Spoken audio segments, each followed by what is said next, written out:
Bom, então nessa parte da aula eu vou tentar apresentar um resumo dos tipos de estudo que a gente pode encontrar na área de saúde, certo? Lembrando que o objetivo aqui não é esgotar, não é tratar de maneira aprofundada sobre esses diferentes tipos de estudo que são um tema de toda a metodologia científica na área de saúde, né?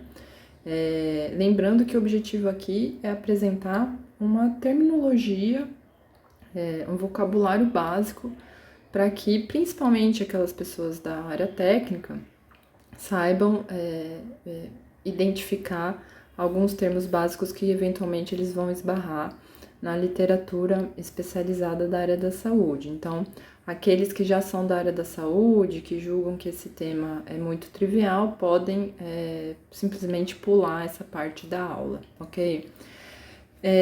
Então, eu vou começar discutindo com vocês como que se escolhe um tipo de estudo, né? Como que se escolhe um determinado projeto experimental, né? Como que se faz esse desenho, né? E tudo começa, a gente tem enfatizado bastante isso aqui, com uma pergunta de pesquisa ou uma hipótese que se deseja testar. E a partir dessa pergunta de pesquisa, a partir dessa hipótese, a gente vai eventualmente ter na nossa mente um experimento que seria ideal, um desenho de estudo que seria o ideal, mas que muito provavelmente a gente não tem acesso, seja por questões de custo, seja porque não é possível selecionar aquela amostra desejada, seja, por exemplo, por questões de viabilidade técnica. Não é possível fazer a medição, não existe equipamento, ou você não tem acesso a esse equipamento, né? Então, outra questão que é importante destacar é que, às vezes, para responder a mesma pergunta de pesquisa, é possível ter mais de um tipo de estudo viável para responder aquela pergunta de pesquisa. E aí, o bom cientista é aquele que vai atacar os problemas mais importantes da maneira mais inteligente, ou seja, o que se quer dizer com isso, né? Que é o momento de talvez priorizar, né? O que você quer de fato dar relevância no seu estudo e o que é aquilo que você pode abrir mão, né? Então, talvez você admite ter lá um pouco de variabilidade a mais num determinado aspecto do experimento, mas nessa outra dimensão aqui você não quer abrir mão, porque isso é muito relevante para o seu estudo, para responder sua pergunta de pesquisa, ok? Então, tudo isso para ressaltar que o próprio processo de escolha do tipo de estudo, ele pode ser trabalhoso, né? Ele envolve aí uma série de reflexões. E aí eu vou começar apresentando um conceito básico, que é o conceito de unidade experimental ou unidade de estudo, né?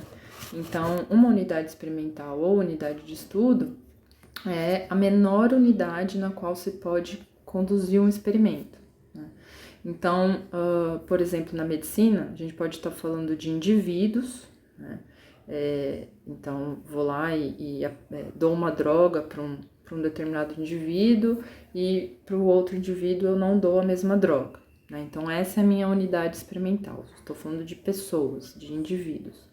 Ou pode ser células, né? Então, eu posso estar testando alguma droga lá, o efeito de alguma droga in vitro, para ver se ela mata bactérias ou não. Então, estou falando aí numa escala muito menor, numa unidade experimental muito menor. Em alguns casos, a unidade experimental pode ser um grupo de indivíduos, por exemplo. Então, na área de educação, pode ser conveniente não estudar os indivíduos, mas estudar grupos de indivíduos. Então, de repente, eu quero saber se dizer bom dia ajuda no desempenho dos alunos. Então, para a classe do sexto ano A, toda vez que eu entrar na sala, eu vou falar bom dia com um sorriso no rosto. Para a classe do sexto ano B, eu vou entrar na sala e não vou fazer nada, né? Então, aí no caso, a minha unidade experimental é a classe de alunos de sexto ano A e sexto ano B, é uma classe, certo? Então, obviamente, entender adequadamente qual que é a sua unidade experimental ajuda a entender também qual é o tamanho da amostra que você precisa, porque isso vai ter um impacto direto no seu estudo. E quando a gente vai olhar para os diferentes tipos de estudo na área de saúde, a gente pode classificar esses estudos com um olhar para diferentes dimensões, né? Então, novamente, eu não vou fazer aqui uma exposição exaustiva das possibilidades e vou apenas falar sobre algumas que frequentemente surgem, que às vezes causam confusão, e novamente estou focando aí na terminologia e não tanto na taxonomia, né? Uma dimensão relevante na classificação de tipos de estudo em saúde é se a gente tem ou não capacidade de controlar as variáveis do meu estudo, se a gente deseja ou não, se a gente controla ou não as variáveis de interesse. Então, nessa dimensão, a gente pode dividir os estudos em observacionais ou experimentais. Estudos observacionais são aqueles onde a gente faz uma coleta de dados de uma situação existente, né?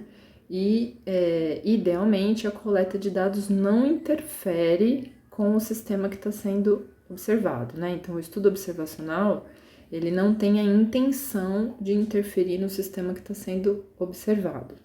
Na prática, a gente sabe que isso pode ser difícil, né? Então, por exemplo, se eu estou conduzindo um experimento onde eu quero observar as práticas de higienização de profissionais da saúde no atendimento ao paciente, né?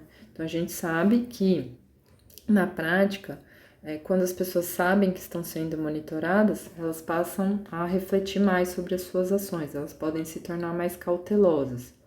E mesmo que eu não tenha intencionalmente alterado o sistema, o ato de observar acabou afetando o resultado, né? Inclusive existe um nome para esse tipo de efeito, né? Efeito Hawthorne, que o nome é recebido por conta de um experimento que foi feito na década de 20 numa fábrica da periferia de Chicago, e nesse experimento buscava-se responder se diferentes condições de luminosidade na fábrica poderia alterar a produtividade dos operários. E o que o experimento encontrou foi que não importava o tipo de alteração, se era mais luminosidade ou menos luminosidade, observava-se uma alteração na produtividade. E que essa produtividade que foi modificada, ela retornava ao original após um tempo da extinção da observação, né? Então, o que se concluiu disso é que o ato de observar foi o que alterou a produtividade dos operários, né? Então, ao se sentirem observados, eles alteraram sua produtividade, e não tanto as diferentes condições de luminosidade, tá? E o que seria, então, um estudo experimental? Então, em contraposição ao estudo observacional, onde a gente não mexe nas variáveis de maneira intencional, no estudo experimental, o pesquisador propositadamente define o valor de alguns parâmetros, né? E isso apresenta vantagem em relação ao estudo observacional, porque o estudo observacional pode ser que ele esteja lá observando o que está no acesso dele, mas ele não está considerando algumas variáveis que são cruciais para a interpretação dos resultados. E no estudo experimental, a gente consegue estabelecer de uma maneira mais direta as relações de causa e efeito, certo?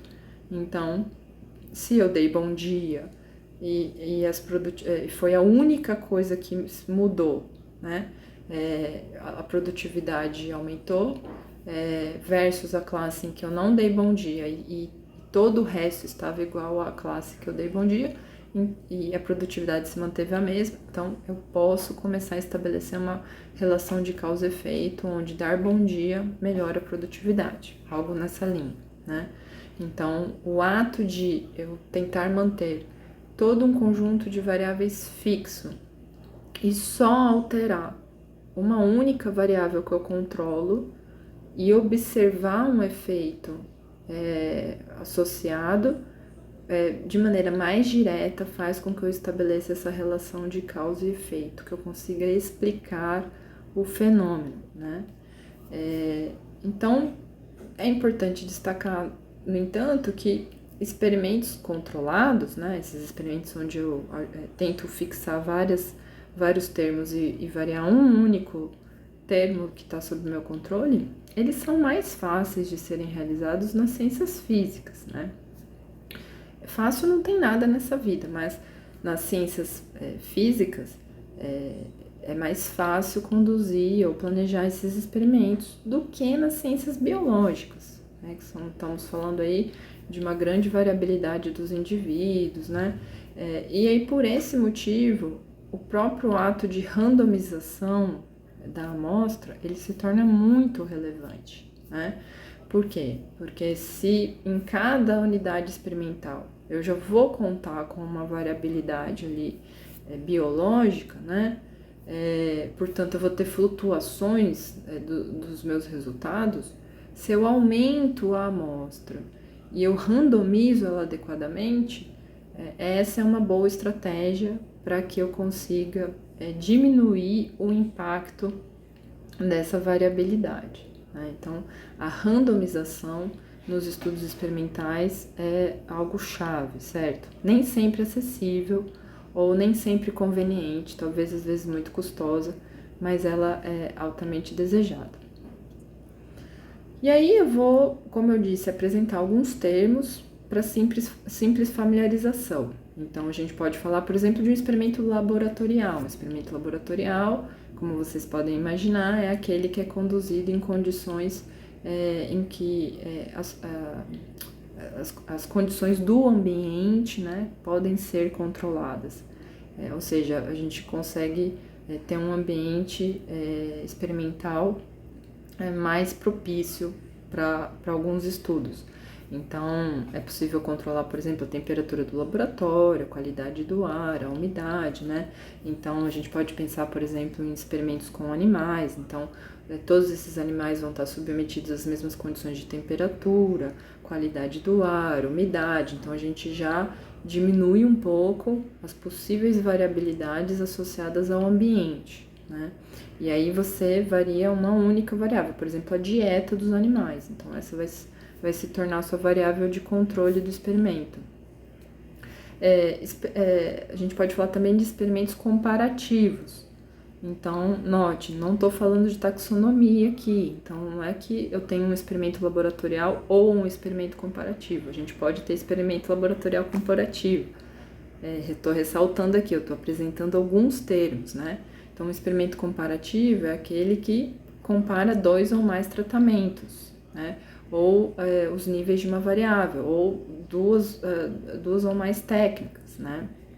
Então, como exemplo, um experimento nutricional que compara animais de laboratório sob diferentes dietas, ou experimentos que comparam um grupo com um determinado tratamento versus um grupo sem esse mesmo tratamento, ou um grupo que recebeu uma vacina ativa contra a Covid-19 versus um grupo que recebeu placebo, né? Então, estudo que compara a ocorrência de câncer de útero em mulheres que usam plano anticoncepcional versus as que não usam. Aí alguém pode se perguntar, mas isso é um estudo observacional ou é um estudo experimental?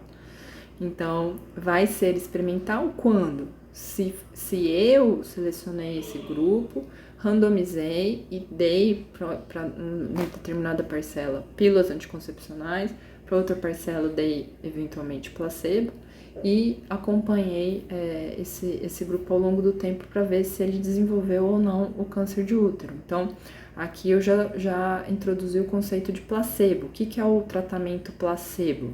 É o tratamento que omite a parte ativa do tratamento e ele tenta se manter idêntico em todo o resto.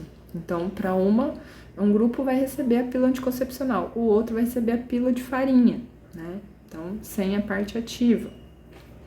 E o que é o efeito placebo, que talvez vocês também já tenham ouvido falar, né?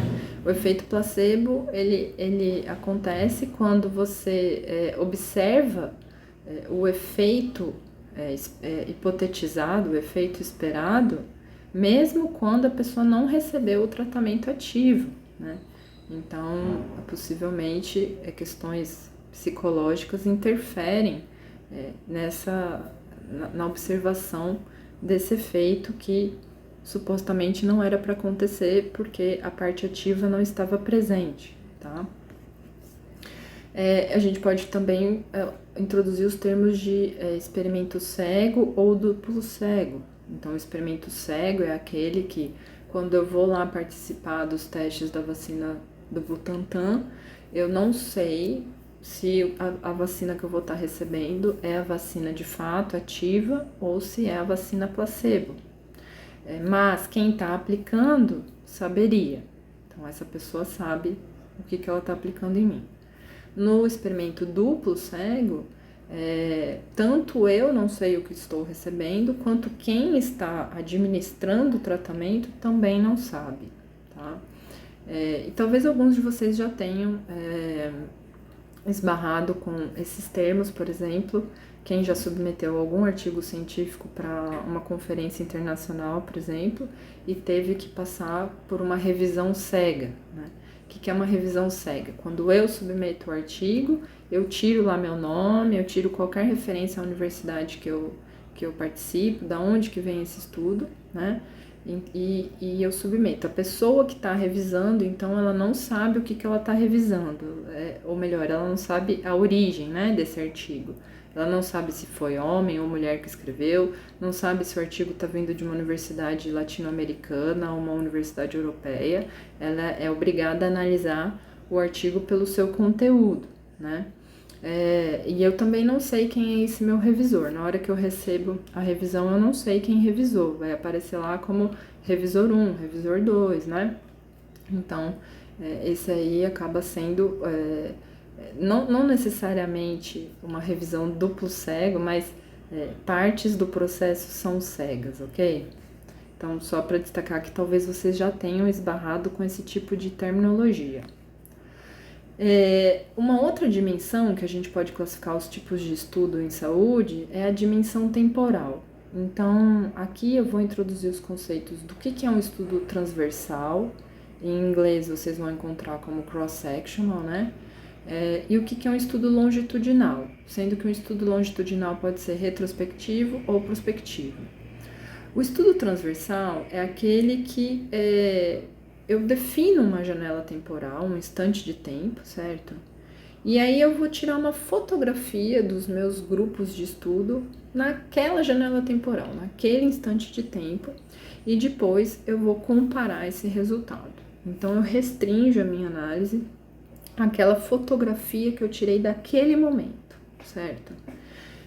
Já um estudo longitudinal, ele escolhe um grupo, ele define ali um grupo de estudo, né? Então, um grupo A, por exemplo, e ele vai acompanhar esse mesmo grupo ao longo do tempo, né? Então, na imagem que está apresentada aqui, eu tenho, sei lá, um grupo A, que no instante T1 eram indivíduos que tinham 20 anos, e eu eventualmente faço novas medições, exames, etc., quando esse mesmo grupo agora já está com 40 anos e, num terceiro momento, o mesmo grupo agora está com 60 anos. Estudos longitudinais, eles podem ser prospectivos, né? Então, eu começo agora e vou olhar para o futuro, né? Ou retrospectivos. Eu identifico o grupo agora e vou olhar para o passado, né? Então, novamente, no estudo prospectivo, eu defino agora um grupo com características comuns, bem definidas, e eu vou passar a acompanhar para o futuro certas variáveis desse grupo. E lá na frente, depois de um bom tempo, né, eu vou querer extrair conclusões do que aconteceu com esse grupo com base no acompanhamento que foi realizado. No estudo retrospectivo, a gente de repente observa um desfecho de interesse, um endpoint, né? Então, olha, eu tenho aqui esse grupo de pessoas que hoje está com câncer de útero, né? Esse grupo de mulheres com câncer de útero. Então, vamos lá estudar quais foram os hábitos dessas mulheres, qual foi o histórico dessas mulheres no passado, né? Então, vamos ver o que aconteceu. Ou, por exemplo, eu tenho esse grupo de pessoas que morreram, o desfecho é o óbito, né? Vamos tentar olhar qual é o histórico dessa pessoa. Então, de repente, eu tenho acesso a dados como: essa pessoa morreu hoje, mas ela foi internada semana passada com uma crise renal muito grave, e na verdade eu tenho um registro de paciente dessa pessoa no Hospital das Clínicas, e a gente já está sabendo que essa pessoa vem aí de um ciclo de internações há vários anos, né? Então, dependendo do tipo de dado que eu tenho acesso, eu consigo estabelecer retrospectivamente o histórico desse grupo de estudo do passado até um desfecho de interesse, né? Então, vou lá tentar perguntar o que no passado aconteceu antes de chegar nesse ponto atual. E eu vou voltar agora na descrição de estudos observacionais, porque eles estão intimamente relacionados com essa própria questão temporal dos estudos em saúde. Então, a gente pode classificar estudos observacionais em estudos que são divididos em estudos descritivos ou analíticos. Estudos observacionais descritivos são aqueles estudos que se preocupam, por exemplo, né, em estabelecer qual doença pode acometer quais indivíduos, em que períodos, em quais regiões, né? Então a gente tenta descrever esse cenário de qual doença, quem, quando, onde, né? São estudos que eles eventualmente vão apresentar associações e levantar hipóteses, mas não são estudos que são capazes de descrever o porquê das coisas ou como as coisas acontecem. Para isso, a gente precisa dos estudos analíticos, né? Então, muitas vezes, os estudos descritivos levantam hipóteses, porque a gente observa lá algumas associações, a gente percebe que existem umas correlações positivas entre variáveis e tal. Então, a gente levanta hipóteses, né? E nos estudos analíticos, a gente vai tentar focar em responder os porquês e comos, né? Então, a gente pode dividir estudos observacionais aí em estudos transversais, que, como eu disse, são aqueles estudos que vão lá e tiram uma fotografia daquele grupo e tenta verificar as hipóteses. Estudos de coorte, do inglês, né, cohort, né, eu não tenho certeza se a pronúncia melhor é essa, mas enfim, estudos do tipo coorte e estudos do tipo caso-controle, né? Então, a diferença entre os estudos do tipo coorte e caso-controle é que nos estudos tipo coorte a gente foca na exposição, então a gente se pergunta, a exposição a determinado fator, ela contribuiu ou não para um determinado desfecho, né? Enquanto que no caso-controle a gente foca no desfecho. Então, eu tenho esses desfechos versus um grupo de pessoas que não tem esse desfecho. Então, é o caso e o controle. E aí eu vou tentar estabelecer o que essas pessoas foram expostas e ambos os estudos vão tentar encontrar relações de causa e efeito, certo? Então, aqui eu só vou trazer algumas imagens que eu extraí desse livro de epidemiologia, né? Então, fica aqui uma dica de referência bibliográfica, tá? Onde ele destaca alguns aspectos aí de um estudo do tipo coorte, né? Então, começa aí com o grupo de pessoas que foram expostas ou não expostas àquele fator que eu tenho interesse, e depois eu vejo desse grupo de pessoas que foram expostas, quantas desenvolveram um determinado desfecho, uma determinada doença, e quantas que não, né? Então, ao conduzir esse tipo de estudo, eu vou conseguir estabelecer se aquele fator de exposição ele é relevante ou não para o desenvolvimento da doença. Falando dessa maneira, parece que os estudos são sempre prospectivos, certo? Mas isso não é uma regra. Já eu explico um pouco melhor sobre isso, tá? Então, um exemplo de estudo coorte prospectivo, né? Então, a gente define lá um grupo de indivíduos com características bem definidas, em comum, num determinado momento temporal, tá? Então, vamos supor que a minha pergunta de pesquisa será que esse processo de quarentena, né? Por exemplo, se a gente pensar lá em 2020, né? Quando a gente passou por uma quarentena por um período longo, será que as pessoas que foram confinadas aí, ficaram em quarentena, elas tiveram mais crises de síndrome de pânico, né? Então, qual é o fator de exposição aí? É ter passado ou não pela quarentena, né? Qual é o desfecho? É a síndrome de pânico, certo? E aí, quando eu falo todos os alunos de pós-graduação da Unicamp, eu estou definindo o grupo. Quando eu falo a quarentena da Covid-19, eu estou especificando a janela temporal, certo? De maneira indireta, eu estou estabelecendo também a janela temporal. Com base nesse grupo definido, eu vou verificar quais são as características base aí que eu estou interessada em estudar. E tenho que ter claro também qual é o desfecho que eu estou interessado, qual é o endpoint, no caso aqui, síndrome de pânico, né? Então, a gente acompanha esse grupo do período inicial até a ocorrência ou não do desfecho. Então, aqui a gente está falando de um estudo que é prospectivo. Nesses casos, então, busca-se correlacionar o desfecho às condições iniciais e ao período analisado.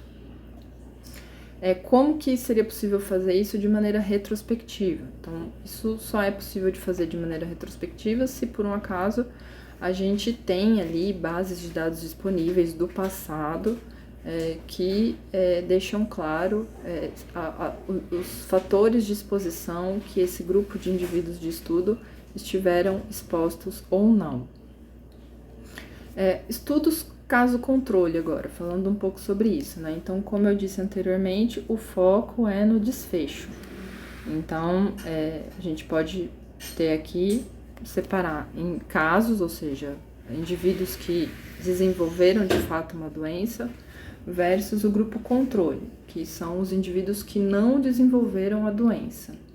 E aí eu estudo os fatores de exposição dessas pessoas. Então, vou lá ver qual que é o histórico dela, certo? E vou tentar computar qual é a diferença aí da influência da exposição, do histórico dessas pessoas no desfecho. Então, um exemplo. Um estudo de caso controle retrospectivo no caso. Então, parte-se do desfecho, qual é o desfecho de interesse, definindo-se um grupo de estudo, certo? Estuda-se retrospectivamente as características desse grupo, tipicamente em comparação com indivíduos que não apresentaram o mesmo desfecho, né? E aí eu consigo chegar nas minhas conclusões, possivelmente. E aí só gostaria de destacar que alguns países, né, focando um pouco aqui nesse aspecto dos projetos de ciência de dados, alguns países, eles mantêm registros nacionais de desfechos de interesse, né? É o caso, por exemplo, do Brasil, com a tal base de dados lá das síndromes respiratórias agudas. Então, graças a essa base, ou seja, toda vez que alguém morre de síndrome respiratória aguda, é necessário notificar e constrói-se uma base com isso. É com base nessa base que a gente pode, por exemplo, hipotetizar que a Covid-19 já estava circulando no Brasil antes de fevereiro. Por quê? Porque a gente começa a ver um aumento do número de mortes por síndrome respiratória aguda antes de fevereiro, e que era diferente do que estava se observando nos anos anteriores, né? Então, veja a relevância de se ter bases de dados amplas, nacionais, de boa qualidade, de desfechos, certo? Porque são bases que a gente pode, no futuro, lançar novas hipóteses e, de maneira retrospectiva, tentar fazer esses estudos, certo? Então, com isso, eu concluo essa parte da aula, que tem como objetivo ser um panorama geral de tipos de estudos na área de saúde.